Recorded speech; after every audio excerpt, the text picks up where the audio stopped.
Hey all, I'm Harsh Vaishnav, the host of Beyond the Business. Today we have John Zurich on our show with us. John is the founder and CEO of Zurich Artificial Intelligence LLC, the company that developed AHA, which has created a huge impact on how US student loan borrowers access loan repayment relief and related updates from the federal government. Let's dive deep into it.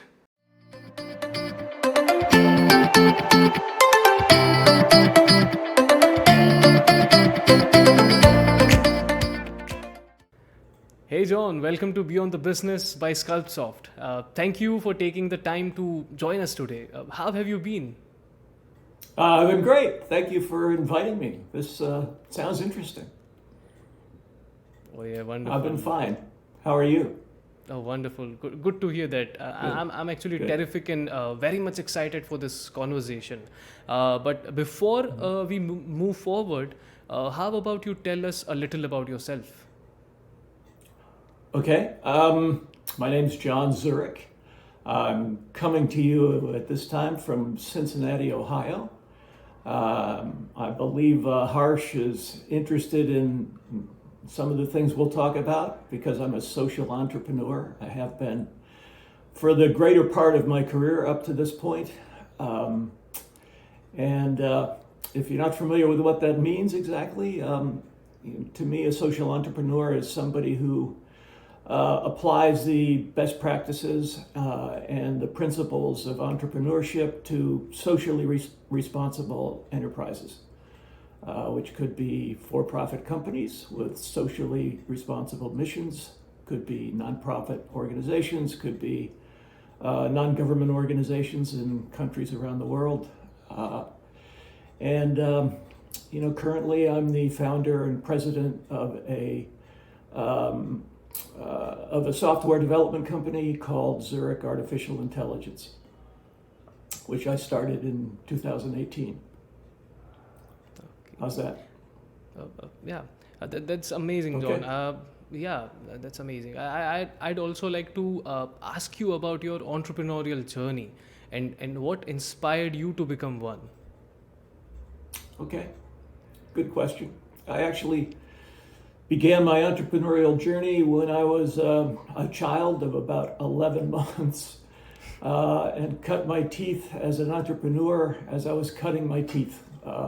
My parents were both entrepreneurs themselves. When I was just a baby, leveraged their entire net worth and everything they could to cast their fate sort of on the open waters of entrepreneurship. They bought a small business, they saw its promise and potential, and they spent their working life from that point forward building that business into a successful, sustainable, growing enterprise.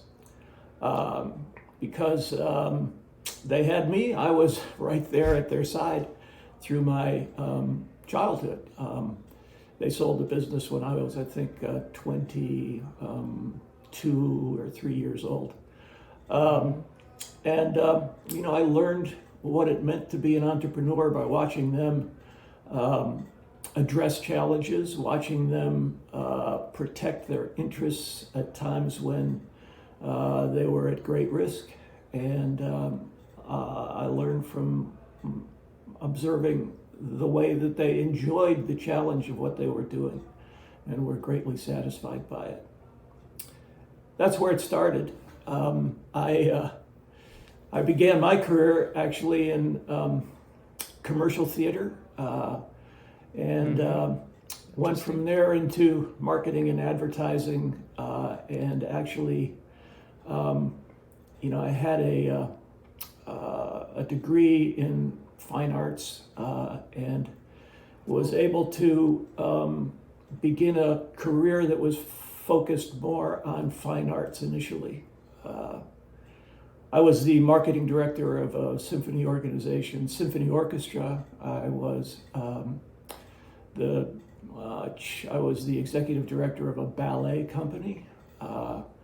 I worked for a international social justice and human rights organization. As its chief operating officer, I was the CEO of a student loan servicing organization, Wow. and so on. So, you know, the whole concept of social entrepreneurship kind of came as a light switching on when I realized that socially responsible businesses with missions that were important to society needed to succeed as businesses to at least an equal degree to which they succeeded in their social purposes. Yeah, so it's basically the mixture of creativity and social impact. Am I right? Yeah, right. Can we say that? Yeah. Socially responsible organizations serve a double bottom line. They first of all, exist to achieve a particular mission that is beneficial to society in one way or another, and that can be an arts organization, it can be a social service organization, it can be a lot of kinds of companies, including for-profit companies with socially responsible businesses. It's basically But in order beyond to the achieve money, right? Yeah, I mean, the other bottom line is financial. Regardless of how admirable, noble, and important their mission is, they can't achieve it unless they succeed as an enterprise, as a business. They have to pay for the work that they do and pay the people who do it and so on. So, you know, they have to hit this double bottom line. You know, it's complicated. It's more complicated than businesses that simply exist to produce profit. Not that there's anything wrong with that. That's the sort of central premise of capitalism. But the double bottom line is a wrinkle that you know, became important to me when I recognized that the arts organizations I was working for and other social kinds of nonprofits and NGOs really needed to be good businesses. They needed to operate efficiently and be good at generating revenue and controlling expenses, and they needed to be sustainable, and they needed to be growing, just like any other business, any other successful enterprise. Right. Wow, that's interesting. So, but was there any moment during this journey when you felt like giving up, but then you just stood up for yourself and achieved what you wanted to? Like, if so, how did you do it? What was the mindset? Well, there were a lot of those moments. It's hard to sort of pin it down to one. I would say. But how would you the deal burden with it? of Yeah. Well, you know, the burden of generating revenue for organizations that you know, we're not necessarily selling a product or producing a product or offering a service that helps somebody else achieve a profit. They were focused on sort of soft outcomes. You know, it's hard to, for example, measure the number of people that don't die in a country that is in terrible turmoil and in a civil war or is violating human rights, and then raise money because of the people who didn't die. That might not be the best example, but in terms of overcoming those challenges, you know, for me, it meant always keeping the fire in my belly for the outcomes that we were pursuing, really stoked and burning as hot as it could, not giving up. I mean, giving up was always an option when the odds were stacked against us. But you know, if that fire in your belly is burning hot enough, it can get you through a lot of those difficult times. Also the discipline, right? You have to well, be very clearly. much disciplined. Yeah. Yes, there are, good business requires measurement, and you can't succeed without it. You need discipline, and you need a whole set of best practices and guiding principles that you can count on when you really need them, and that are effective for you day to day as you operate, or as you grow, or you overcome losses, or it is a discipline. It is as much a science as it is a sort of emotional pursuit of the social vision you're trying to achieve. Right. So, It's, so but it's, a, when, it's a lot of work, but it's good work. yeah, I'm sure. That's true. And so when did you specifically transition from being an entrepreneur to adopting the role of a social entrepreneur on this journey? Yeah, it was actually early on, after I sort of migrated from marketing, advertising, and commercial theater into arts administration, and my recognition that a successful arts organization required all the best practices and all the principles and all the discipline and commitment that any business does. If it wanted to be able to continue in its social mission and thrive in its social mission, the thriving of its business as an enterprise, successful enterprise, was equally important. And the combination of those two those two directions really inspired me. I enjoyed it a lot. I liked knowing that being successful in business was being successful in helping an organization be successful in delivering social outcomes that basically would leave the world a better place in their realization. Right. So again, a double bottom line. Right. Yep. Yeah. Okay. So let's now discuss about AHA. Like, can you please first provide a brief explanation for the people watching this episode, like about what AHA is, what exactly it does? Well, I said I started an internet software development company called Zurich Artificial Intelligence, and AHA is the brand name for our chatbot, artificial intelligence, machine learning chatbot gateway platform. It is, it's a platform that the concept was developed 5 years ago, and it's evolved and reiterated over that time as the industry that we're in has done just that, evolved and innovated and changed at a remarkable pace. Where we are today with regard to artificial intelligence, machine learning, and the chatbot technology is remarkable. So I started this company because previously I had been the CEO of a student loan servicing agency, a company called American Student Assistance. At the time, we had over 500 full-time employees, and we had revenues of $275 million. It's one of the largest nonprofits in America. And it is a nonprofit, but it was, succeeding seriously at the bottom line, not quite as well in its social purpose.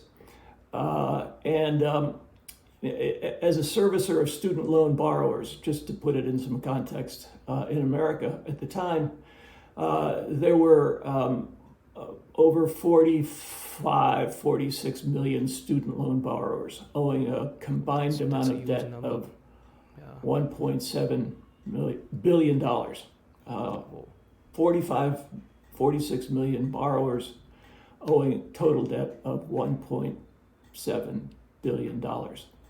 Um, and not being very good at keeping up with payments in an industry that was in many cases an economy in many places that was absolutely new to the people who were in it. By that I mean people borrowing money for education are often borrowing for the first time in their lives. They're often not set up in the economy, sustaining themselves, full-time jobs, making a living. They're coming out of high school, going into college, and they're borrowing by the time they're out of college, more money than they could make in a couple of years, let alone pay back over a reasonable period of time. I mean, it was what I've sometimes referred to as a colossal debacle. The student loan borrowing industry and that arm of higher education causes very serious ripples through the American economy. It causes young people to, first of all, get in over their heads financially and thereby not be able to rent apartments, not be able to buy houses, not be able to afford to get married, have children, pursue careers in the professions that they really wish to work in. And it's sort of a silent epidemic. In any room full of 50 people, you're going to have at least 10 or 15, if not 20, who are student loan borrowers. They're spread throughout the economy at every sort of level of the economy. So we were servicing at that time about 5 million borrowers. And by servicing, that means essentially helping them manage their repayment, helping them find the repayment plan that was best for them based on their circumstances. That's a normal job, yeah. And we weren't doing a very good job. It's such a complicated kind of customer service that it requires, first of all, call center agents that are highly trained, because these borrowers have repayment options that are widely varied and can, in times, commit them to payments they clearly can't afford over periods of time that would last through, most of their adulthood. They didn't understand, for the most part, they weren't experienced consumers or borrowers or lenders or, financial planners. They didn't really understand how to manage these financial burdens. And we weren't able to keep up with that volume of service with 150 people on the phone 7 days a week. It just wasn't working. Through some, networking of my own, I came to recognize that, the solution had to be a digital solution. We needed to create a self-service kind of option for these folks that gave them the information they needed in order to make the decisions that were best for them. And, it was a short step to look at chatbots as a platform for that kind of service delivery. So I started the company, as I said, in 2018. We spent the better part of the first year and a half sort of developing the concept for the chatbots, testing them, certainly creating the databases that would be required to back up the information that was being delivered. And then I guess it was in early 2000, well, late 2019, we launched our first chatbots with one of the largest student loan borrowers in the country. Was it during the COVID? Yeah, yes, it was. Which was, you know, it was a it was a time of great change, let's say, in the way businesses were operating and the economy was working and so on, especially the service industry. So it was actually good timing. We were able to put together a virtual business that, you know, we didn't have to go rent, you know, 5,000 square feet of office space. We we were able to work with people around the world as well as people across the street, and you know, the pandemic was a, you know, terrible time, but at the same time, you know, we had a chance to use that opportunity to create a pretty effective platform, which we reiterated 6 different times, working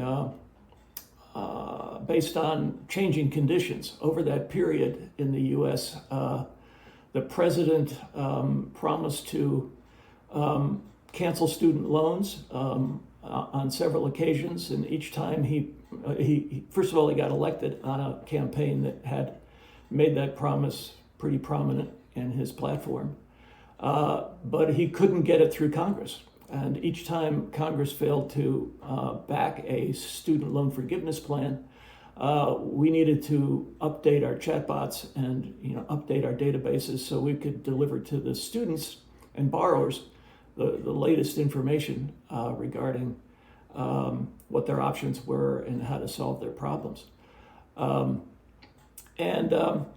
You know, that in a nutshell is how the company got started, and that's why we're here today. Yeah, but like for students, it was like finding water in the desert during the pandemic. It was already very hard for them, and then you come up with AHA, and they can use this platform and get all the required information, right? It was like, right. This is just impressive. I mean, Yep. they must have given you a lot of blessings, I'm sure. It was popular, let's put it that way. The users, you know, rated it very highly, up in the 90 percentile of satisfaction, which is pretty unusual for a service platform of that type. So yeah, it works. And you know, we serviced you know, over 700,000 people at the busiest time. We were delivering over 10,000 kinds of inquiries a day. Yeah, okay. I actually want to go there. Yeah, this is because this is very, like, this is getting very interesting. I'm sure such a product must have great success stories in terms of numbers, as you were talking, right? Okay, can you shed some light on that? Sure. Again, we delivered over 700,000 complete service deliveries, you know, which saved our clients several $1 million because that degree and success rate of service through a call center is very expensive. Call agents, you know, need to be trained. It's a hard job. It's not for everybody, and you know, they have salaries, they have vacations, they have benefits, and so on and so on. You know, our service delivery just costs a couple dollars a pop, and so from that standpoint, it was good for the clients. From the standpoint of the borrowers, they were satisfied, and it was a self-service, you know, comprehensive platform. So it's easy to use, I think. Maybe everyone can use it. Yeah. Simple interface. It never makes mistakes. Once it knows something, it doesn't forget.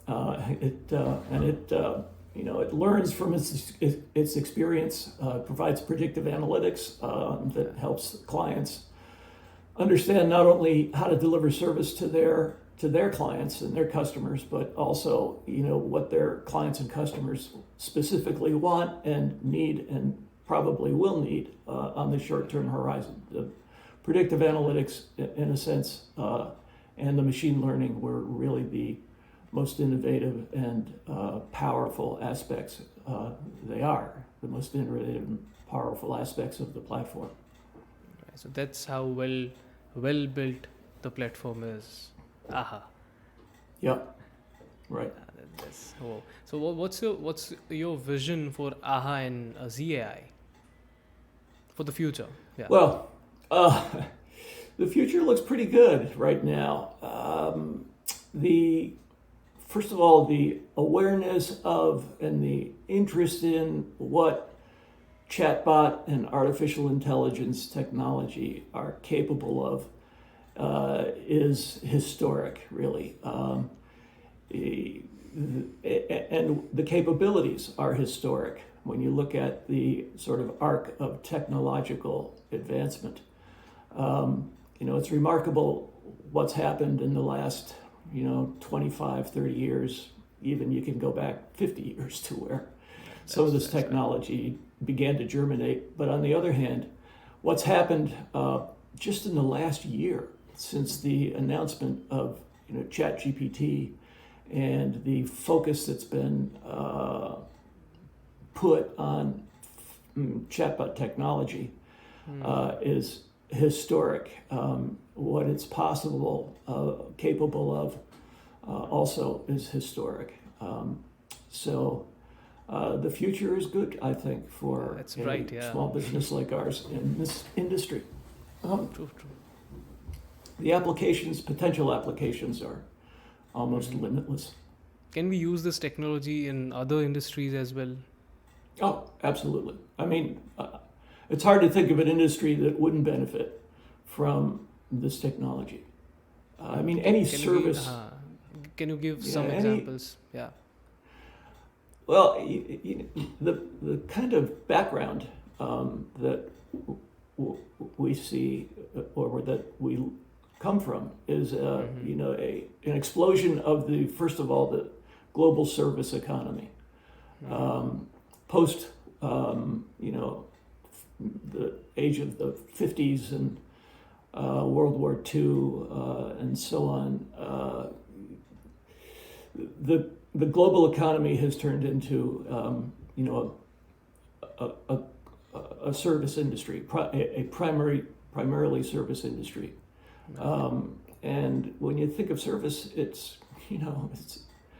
anybody who sells something to customers, anybody who has customers, either internally or externally, internally within their corporations, their companies, and externally as the people who buy their products or use their services.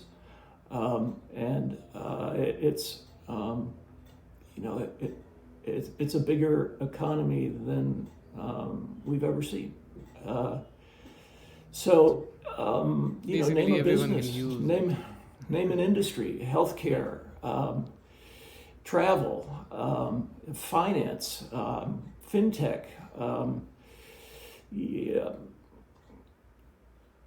shoes, every clothes. industry that exists Music. on this Yeah. this planet. Right. Yeah. Exactly. Amazon sort of, took us over the moon, and now we're just like, in outer space. We can go anywhere. Right. So okay. It's interesting. Yeah, it is. Throughout your career, you have taken on various roles, right? So would you like to share Right. some of them to us? And how have you how have these experiences played a role in shaping your abilities for your current role? All right. Well, I learn a lot in everything I do, I guess, and I'm not alone in this way. It's always We- learning we live- mindset. I We think. live in a world now where lifelong learning is pretty essential to, financial sustainability. Right. Just to tick through the journey as a theatrical producer of stage plays in my early career, then marketing and advertising. Then I also founded a film and video production company That's called interesting. Fini, where we did special effects for network or streaming television, primarily HBO and Showtime, Whoa. sort of, titles and various kinds of animation and effects. When I sold that, I started a consulting business, and the consulting business led to some contracts in healthcare, particularly, which, of course, is obviously a pretty much a double bottom line profession. Yeah. It led then to some work in performing arts, producing. Turning around some arts organizations, ballet companies in Cincinnati and Indianapolis and You've done a Seattle. lot. I mean, Yeah, and then I produced a movie, a documentary movie called Bill Monroe, the Father of Bluegrass, which still circulates today. is it available I- digitally? Is it there on YouTube Yeah, or any yeah. other platform? You can find it online in Wow. YouTube, and I think you can buy it on. You can still buy it on. Amazon. Or yeah. Yeah. Oh wow, wonderful. Yeah, you can watch it on YouTube. You don't have to buy it. I wish No. I'd rather you did, but it's okay. Then let's see. So then, I started. I took a consulting contract with the Robert F. Kennedy Center for Justice and Human Rights, which at the time was having some trouble really finding its way, and it was in some serious financial trouble. I helped them get themselves turned around. I eventually took the position full-time of Chief Operating Officer. We opened new offices. They were headquartered in Washington. We expanded into first New York, Manhattan, and then in Europe, we expanded a small office in Rome into an office in Florence, Italy, and from that base started NGOs in Sweden, Switzerland, Greece, Spain, Wow. and others, France. Amazing. Then and in the before that, just before that, and early on, as I was consulting with them, I consulted with a company that was the largest sort of homeless transitional organization or in the U.S. called Help USA, which helped people who didn't have homes get some transitional housing while they got their lives together, helped them train for new jobs, helped them find permanent housing. Again, that was a sort of financial reinvention of that organization. So you basically were where does that deeply- leave me? yeah. I'm leaving things out, but it was, to say the least, it's been an eclectic journey that I certainly didn't plan in advance. It just came that way as I, did the things I really wanted to do. They led to other things I really wanted to do, and still do. Oh yeah, that's great. I believe you Yeah. are the perfect example of a double bottom line. I mean, that's Right. what you have been doing since I think the And beginning of your entrepreneurial journey. That's Yeah, your that- it's the motivation, I think, that you keep with you. It's the motivation currently in Zurich AI and AHA. We only do projects that have some social benefit with them. That's- we're currently, about to undertake some government contracts here in the U.S. Wow. That I think could be helpful to some important sure. issues here. No, I'm very much sure about Yeah. it. They will. Okay, what advice would you offer to aspiring entrepreneurs? I mean, there are so many people who want to be you, basically. I mean, yeah, or like you, yeah. Oh, what would you tell them? That it's. Yeah, I don't want to seem presumptuous because there are hundreds of books, maybe thousands, that have been written about how to succeed in business and how to succeed from a socially responsible standpoint. I have some good friends who are some thought leaders in that area, but it just you have to like to work. Yeah, if you're working doing what you like doing, you can be a lot better at it. You can do almost anything better if you can more or less stay relaxed. But without letting that fire in your belly, die out. Yeah, If you're truly, driven to go in a certain direction, you can do it. If you're willing to never give up, occasionally, crawl through some broken glass on your hands and knees, and stick to your principles. I wrote a work ethic discipline kind of program a few years ago called The Power of Once. But I came up with this sort of encapsulation of what an effective leader might require, and the catchphrase that I use to remember it is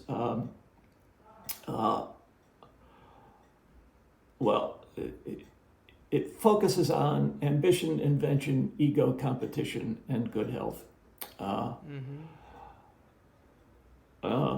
Ambition is important because if you can't be ambitious and be willing to work hard, and if you're not inspired by achieving or seeking something that you think you really want, you're not going to, that's a liability. Ambition is a great asset. Without it, you're disadvantaged. Ambition, invention, you have to like coming up with new ideas. There really are no bad new ideas. There are just ideas you can check off the list if they don't work, but or they can't rise to the top. But you have to have a sense of ambition, invention. Sorry, invention, ambition, invention, competition. There's always somebody else who's going to want to do the things you're doing, or the organization, other organizations that compete with the organization you're working for. So competition is good. It keeps you thinking ahead. It keeps you focused on doing the best you can and doing it at some level of excellence. So ambition, invention, competition, ego.